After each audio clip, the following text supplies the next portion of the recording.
At the edge of a remote valley, the wind howled through the outpost, carrying fine sand that clung to every surface like dust and smoke. Soldiers hurried past the sandbag walls, their boots heavy on the ground, rifles slung across their shoulders, eyes sharp, scanning the ridges above. Among them moved a quiet figure, almost invisible, pushing a mop cart along the uneven path beside the wall. Her name was Raina Merrick. She was 28 years old, and everyone at the base only knew her as. The cleaner Rena's long brown hair was tied back in a low ponytail that brushed her shoulders when she bent to sweep or mop. Her uniform was plain gray with a faded apron across the front and shoes worn thin from walking the same paths again and again. There was nothing about her that looked like a soldier, nothing about her that warned of hidden skills. To most people, she was just another support worker, someone who emptied bins, scrubbed floors, and stayed out of the way when real action happened. The soldiers called her by short names, sometimes Mop Girl, sometimes Janitor.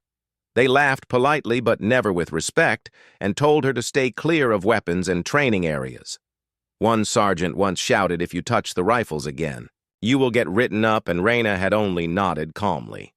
She pushed her cart away, never arguing, never raising her voice. Yet there were small details that showed something different about her if anyone had cared to notice. On her left wrist was a thin scar like a pale thread across her skin. On her right index finger was a small, hard callus across the first knuckle, the kind that came not from mopping, but from gripping tools with force and precision. In her pocket, she kept a folded piece of burned parachute fabric with numbers stitched by hand, 719. Though no one ever asked, and she never explained. The base was called Forward Operating Base. Northwatch, a cluster of buildings and sandbag walls pressed against the rocky slopes of Batu Hills. The wind there was never still. It came in layers, low ground, gusts, sharp middle streams, and high, thin currents that pulled the flags in different directions at once. Sand coated everything, the rifles, the trucks, the mess hall tables, even the water tanks had a layer of grit. Every morning at 5:10, Raina lifted tarps off the wind detection equipment and wiped away the salt and dust. At 7, she moved the sandbags back into place after the night winds knocked them aside. At noon, she collected empty casings and carried trash bags across the yard. And by late afternoon, she reset wheel chocks for the ambulance so the drivers would never trip on loose blocks. She never complained about the work, never asked for help. Her face always carried a calm, steady look that seemed out of place in such a harsh environment. Her eyes were not cold, though they were warm and focused, as if she saw something others could not. When soldiers trained at the shooting range, Raina often passed by, with her cart. She noticed when a rifle rest was crooked and once tightened the bolts with a small screwdriver she always carried. A young lieutenant snapped at her not to touch training equipment, and she simply stepped back, picked up a trash bag, and walked away. But she had seen the angle of the rest, and she had fixed it because it mattered, even if no one thanked her. Private Cooper once joked, "You handle that mop better than some recruits handle their rifles." Raina gave only a small, thin smile and said softly, "A mop that is off by an inch still cleans. A rifle cannot afford that margin." Cooper laughed, not sure if she was serious or teasing, but her eyes had not wavered. The old maintenance supervisor, Eric Linden, with gray hair and tired hands, noticed the way Raina worked. He saw her torque bolts correctly clean salt from delicate surfaces and adjust tools with the care of someone who understood more than cleaning. He never asked questions. He only left small gifts in her locker, like waterproof tape or a spare wrench, as if he wanted her to have the tools she really needed. Many times, Raina moved sandbags back into position after storms. Once she added an extra stone for balance, and a sergeant scolded her for crossing into combat areas. Later, when stronger winds struck that same night, the position held firm because of her adjustment. Though no one gave her credit, she was always observing, always watching. She tilted her face up at the sky, listening to the pitch of the wind against the roofing. She counted the seconds between gusts, 1, 2. Silence, then another gust. She noticed salt dust moving left while the high clouds pulled right, and she kept those details in her mind. To the soldiers, these were invisible. Patterns to Reyna, they were language. Each evening, she pushed her cart back to storage, locked the mop inside, and walked past the flagpole. Her hand always touched the burned fabric in her pocket for a moment before the wind shifted direction. She never explained why she carried it, but the gesture was steady like a ritual. To everyone at the base, Reyna Merrick was only the cleaner. But the valley carried secrets, and so did she. The wind had already begun to change, and soon the base would discover that the quiet woman with the mop cart knew more about rifles and wind than anyone expected, and when enemy fire finally came, the truth about Reyna would no longer stay hidden. The valley was restless that afternoon. The wind moved fast across the ridges, carrying fine dust in sharp waves that rattled against the metal roofs of the base. Reyna pushed her mop cart along the sandbag wall, her eyes calm as always, though her hair whipped in the gusts like a flag pulled too hard. The routine felt ordinary, yet in the air something heavy was building, something no one could yet name. Then it came a sudden crack, sharp and violent, slicing the air like lightning without thunder. The metal roof above the north gate shuddered, and a hole appeared as shavings of steel rained down onto the ground. Shouts filled the yard, soldiers dove for cover, alarms screamed from the tower, red lights flashing in every direction. Someone yelled, "Sniper," and everyone pressed against the walls. Reyna stood frozen for only a moment, her cart still in her hands, her mop handle leaning against the side of the bucket. Sergeant Brick, a tall man with a harsh voice, spotted her and barked, "You are not. Combat staff, get down now, stay against the wall." Another shot struck sparks off a roof beam, and the soldiers crouched, lower hands gripping their rifles, but none dared to rise and return fire without confirmation. From the sandbag pit came the clatter of metal. An MK-12 rifle had slipped from the grasp of a panicked soldier and fallen just beyond reach. Reyna's eyes locked onto it, the black weapon resting awkwardly against the edge of the pit, its barrel pointing toward the dust-filled air. Her heart beat slow, steady, not like the frightened pounding of the recruits nearby. She crouched to push her mop cart toward the storage shed, but her eyes drifted upward again. The flags on the pole twisted in different rhythms. The middle strip pulled west, while the higher cloth snapped east, and the lowest trailed north. Dust rolled left across the ground, while the thin clouds above dragged diagonally right. 3 distinct layers, 3 voices of the wind, speaking all at once. Reyna hesitated, then stopped her cart. She slid low to the ground, crawling toward the fallen rifle. Her movements calm and precise. Brick shouted again, "Get away from that weapon! You are not authorized to engage!" But his voice was distant, drowned out by the rush of the wind and the steady rhythm of her own breathing. Her fingers wrapped around the rifle. She checked the safety by touch, quick and practiced, though no one noticed. She pulled the weapon against her shoulder, the bipod legs digging slightly into the sandbag surface. Though not in the standard way, she angled them sideways to match the crosswind private. Cooper crouched nearby, his eyes wide as he whispered, "What are you doing? You cannot just pick that up." Reyna's voice was steady, almost quiet. Middle-layer turbulence ranged between 900 and 1100 meters. Cooper stared at her as if she were speaking a foreign language. Through the scope, she saw the ridge line, the jagged rocks, the faint shimmer of muzzle flash behind a broken wall. She tilted her head ever so slightly, feeling the rhythm of gusts, 3 counts, then silence. Her mind calculated without hesitation. 2.1 left adjustment, plus thermal lift from the rock. Facebrick raised his voice again. "Put it down. This is not your fight." but Reyna was already squeezing the trigger. The sound thundered across the valley, a single sharp burst, the recoil steady in her shoulder. On the ridge, dust exploded around the broken wall, and the muzzle flash vanished, for a moment's silence hung heavy across the base. The soldiers blinked their ears, ringing from the echo radio. Chatter, crackled fire on the ridge. Has stopped, repeat. The ridge is quiet.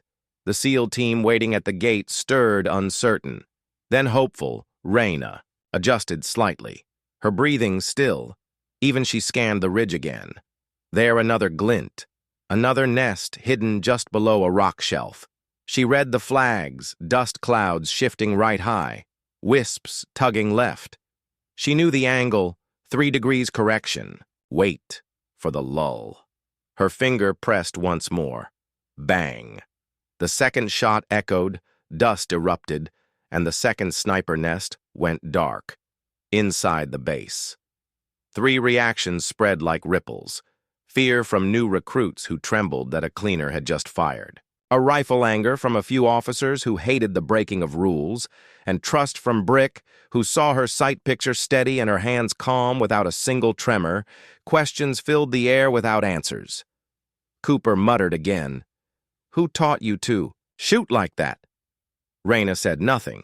She only smoothed the dirt in front of her with the mop handle, as if clearing a path for stretchers that might soon need it. Another shot cracked from the southwest, a new angle, sharper and closer. Soldiers ducked, screaming, but Reyna did not flinch. She shifted the rest slightly, pivoting without exposing her head above the wall. She breathed, counted 3, waited for stillness, and fired once more. Bang. Far in the distance came the sound of metal collapsing, and the west ridge went silent. The rhythm of the base changed. Men who had frozen in fear began to move again, following Brick's orders. Teams prepared to push forward through the gate, their corridor cleared by a woman no one had thought capable. And through the dust and silence it was clear the day had changed forever. Reyna had set down her mop and picked up a rifle, and in that moment every soldier at the base realized she was not just a cleaner. The base was silent for a long moment, after the last echo of the rifle faded across the rocky hills. The only sound was the wind brushing against metal roofs and loose fabric snapping like whips in the air. Soldiers crouched in shock, their eyes wide, staring at the woman who only hours ago had been sweeping dust from their boots. The mop bucket sat abandoned near the sandbags, and Reyna Merrick now held the Mk-12 rifle with the ease of someone who had done this countless times. Brick lowered his head and stared at her face, his jaw set as if he wanted to shout, but the words would not come. His instincts told him to demand answers, yet his soldier's heart told him to trust what he had just seen. A cleaner had silenced enemy fire when trained men had hesitated. Private Cooper whispered again, his voice almost lost to the wind. Who taught you to do that? Reyna, who taught you to shoot like that? Reyna did not reply. Her eyes scanned the ridges again, calm, steady, searching for movement that no one else could see. She pressed her hand to the ground, smoothing dirt with her mop handle, as if the firefight was only another chore that needed quiet order. Eric, the old maintenance supervisor, stood in the shadow of the workshop, his gray hair shifting with the wind, his lips curling into the faintest smile. He had seen the way she handled tools, the way she tightened bolts with perfect torque, the way she noticed salt in vents that others ignored. Now the truth was there in front of him, but he kept silent, letting the scene speak louder than he ever could. More radio chatter filled the air, reporting the West Ridge, quiet reporting, the North Ridge, clear, reporting that the corridor for the convoy was open. Soldiers cheered, some in relief, some in disbelief, but every eye kept turning toward the cleaner with the rifle. Brick finally stepped closer, his boots crunching on gravel. He looked at her and spoke low, his voice tight. You just did something that is not in your job description. Reyna glanced at him and nodded once her answer, plain the job description says, keep things clean. Bullets are part of that, when they block the path. The words stunned Cooper, who laughed nervously, not understanding the weight behind them. Brick, however, understood perfectly. His eyes narrowed not in anger but in recognition of something far deeper than anyone around them could grasp. When the immediate danger had passed and the alarm bells fell silent, soldiers gathered near the yard whispering about what they had seen. Some said she must have been a professional, once others said it was only luck. But luck did not explain the calm precision of 3 perfect shots in shifting wind. Later that afternoon, a black vehicle arrived at the base, its engine low, its windows tinted. From it stepped Lieutenant Commander Marcus, a man with sharp eyes and a voice that carried quiet authority. He walked straight through the yard past the confused soldiers and stopped at the rifle that Raina had, returned to its place on the sandbag wall. On the stock was a strip of faded tape with 3 words written in rough ink, "Wind over fear." Marcus froze, his face pale as if the air had been pulled from his lungs. He turned slowly and looked at Raina, his voice sharp and cutting. "Who taught you to put that marking there?" Raina remained silent, her expression calm, but her hand brushed the thin scar on her wrist, as if reminding herself of something long hidden. Eric, who stood nearby, shifted slightly and turned his face away, almost hiding a smile. He knew exactly what Marcus had just recognized. Inside the briefing room later that evening, Marcus, Brick, Eric, and Rena sat around a steel table. The light harsh above them, Marcus placed 2 objects. On the surface, with slow, deliberate care, one was a steel-wrapped pen engraved with K11 Delta, the other a silver coin worn smooth on one side. He tapped the coin once and asked in a quiet, steady voice, "Ghost 11, Korav Pass, 0719 hours." When radio lines went dark, who opened the corridor with only 3 commands? The room was silent. Brick stared in confusion. Eric folded his arms, trying to mask the satisfaction on his face. Raina looked at the coin for a long moment, then aloud. "A small, faint smile. You kept it all this time," she said softly, almost to herself. The truth began to rise from the shadows like pieces of a puzzle. No one at the base had ever expected. Ghost 11 was not just a name. It was a hidden unit trained in phantom wind techniques. Specialists who could read the air, calculate distance, and open paths with only a handful of shots. Raina had been one of them years ago, though her name never appeared on any list, though her record was buried deeper than anyone at Northwatch could imagine. Marcus leaned forward, his eyes sharp, his voice heavy. "Why did you leave? Why a mop bucket of all things?" Raina answered in the same calm tone. "In places where everyone shouts orders, the mop reminded me to keep the path clear. Keeping paths clear is more important than keeping a reputation." Brick finally saw her not as a cleaner, not even as just a sniper, but as something else entirely, a ghost who had chosen silence over glory. And with that realization, the base would never look at Raina Merrick the same way again. The room was tense, the single light above the table humming, as if it too carried secrets that refused to stay buried. Marcus sat straight, his hand resting on the smooth coin, his eyes locked on Raina Merrick, who remained calm, her apron still dusty. From chores she had done only hours before, Brick leaned back, his arms folded across his chest, waiting for answers, while Eric, the old supervisor, watched with quiet understanding. Marcus spoke again, his voice low. "Ghost 11 was never meant to disappear. You were part of that team. You know what those words mean. Wind over fear. Korav Pass. 719. Raina said nothing at first, her eyes lowered as if looking through time itself, remembering a valley filled with smoke and broken voices on dead radios. Finally, she raised her head, her voice soft.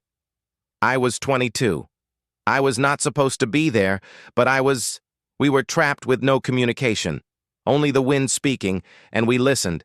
We opened a path because someone had to." Brick frowned confusion across his face. "Ghost 11. What is that? I have never heard of such a unit." Marcus nodded exactly because it was erased. No roster, no medals, no names. Only a handful of us know, and only because we live to carry the memory. He tapped the coin again, the sound sharp. This coin belonged to those who survived impossible missions. It was never given for glory. It was given for silence. Raina's hand drifted to her wrist, where the red cord with 3 knots still rested, each knot tied after a mission that should have ended in disaster, each knot tied for survival, not victory. She whispered 3 times. The wind gave us away. 3 times. We made it through when no one believed we could. Brick's eyes widened. He began to understand piece by piece. The quiet cleaner had not simply picked up a rifle by chance. She had once belonged to a shadow world where calm was more powerful than rank. Eric smiled faintly and said, "She never stopped being that person. She just chose a mop because no one questions." A mop. Marcus leaned closer. Why hide? Why choose this silence when the world still fights and people still fall? Raina looked at him, her eyes steady recognition medals. None of it matters. What matters is that pathways stay open, whether with bullets or with brooms. A cleaner keeps paths clear, and that is all I ever wanted to do. Brick exhaled slowly and muttered, "You kept this from us yet. When the moment came, you saved everyone with those 3 shots." Cooper, who had been allowed to enter, stood. In the corner, his young face pale, he whispered, "So all this time you were more than what we thought." Raina gave him the smallest nod and said, "Sometimes being underestimated is the greatest shield." The meeting ended without ceremony. Marcus gathered, his coin and pen, his expression unreadable, but as he passed Raina, he paused just long enough to whisper, "You never stopped being Ghost 11, and the wind has not forgotten you." Raina remained silent, but her eyes softened for a brief moment before she returned to the mop cart waiting outside the room. That evening, as the sun sank behind the hills, soldiers gathered near position number 3, drawn not by orders but by quiet curiosity. Raina stood there with the same rifle resting against the sandbags. A small whiteboard beside her, she wrote in simple words, read, "Wind ground, middle high. Listen to roofing, feel the rhythm. Count to 3, breathe, hold release during stillness. No speeches, no slogans, no stories of past missions, just quiet. Lessons built from observation and survival." The recruits leaned forward. Eager, the older soldiers watched with skepticism. Brick stood nearby, arms crossed, but listening carefully. The young lieutenant who had once yelled at Raina not to touch the training equipment now stood at the edge. His face red with shame, yet his eyes locked on her every movement. Raina guided a nervous recruit, adjusting his shoulder, his cheek against the stock, his finger along the trigger. "Breathe with the wind," she whispered now. 3 counts, hold release, bang. The shot rang and the target cracked clean in the distance. The recruit gasped in disbelief. The group erupted in murmurs. Raina only nodded and said calmly, "This does not mean you are gifted. It means you held the proper sight picture at the proper moment." Brick finally spoke for all to hear. "She has my authorization. Listen to her carefully." The lieutenant's mouth tightened, but he said nothing, his pride crushed, yet his eyes betraying respect as darkness settled. Raina remained at the sandbags, guiding one soldier after another, her voice steady, her movements precise, never raising her tone, never seeking praise. She moved like the wind itself, quiet, unseen, yet shaping everything it touched that night. The base felt different.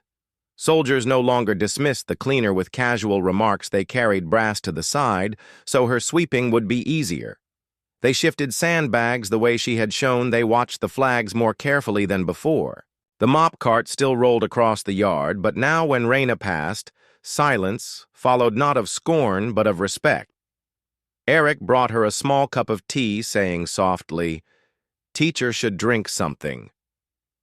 Raina smiled, just a cleaner. Eric shook his head. Cleaner. Who reads the sky better than any weatherman. The truth had stepped out of shadows not fully revealed yet.